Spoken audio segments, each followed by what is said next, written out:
வணக்கம் ஓவியா. இந்த மோந்தன் புயலின் காரணமாக பார்த்தோமானால் திருவள்ளூர் மாவட்டத்தில் நேற்று மாலை முதலே பார்த்தோமானால் பல்வேறு பகுதிகளில் லேசான மழை பெய்து வந்தது.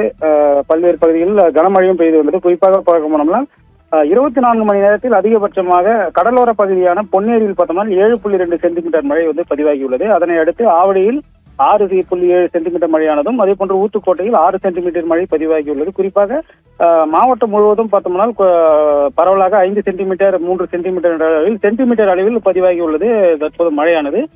இந்த மழையின் பார்த்தோம்னால் தாழ்வான பகுதிகளில் இந்த நீர் அதிகமாக நிரம்புவதால் அந்த பகுதியில் உள்ள மக்கள் அச்சத்தில் உள்ளனர். அதே போன்று பழவேற்காடு பகுதியில் உள்ள கோரைக்குப்பம் உள்ளிட்ட பகுதிகளில் கடல் கொந்தளிப்பாக காணப்படுவதாக ஒரு தகவல் நமக்கு கிடைத்துள்ளது.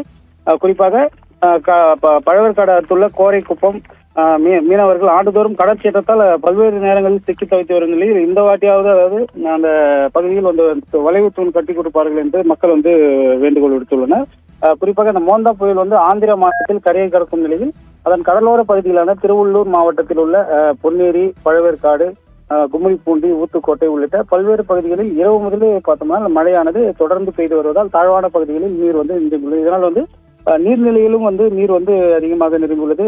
அதே போன்று பூண்டியில் பார்த்தோம்னா 4500 மேற்பட்ட கன அடி நீர் நீர்வரத்து உள்ள நிலையில் தற்போது 7000 கன அடி நீர் திறந்து விடப்பட்டுள்ளது. அதே போன்று புழல் உள்ளிட்ட பகுதிகள், அதாவது கடலோர பகுதியாக உள்ள இந்த நீர்நிலைகள் அதிகபட்சமான நீர் கொண்டிருப்பதால் ஒவ்வொரு நீரும் ஆற்றில் திறந்து விடப்பட்டு வருகிறது.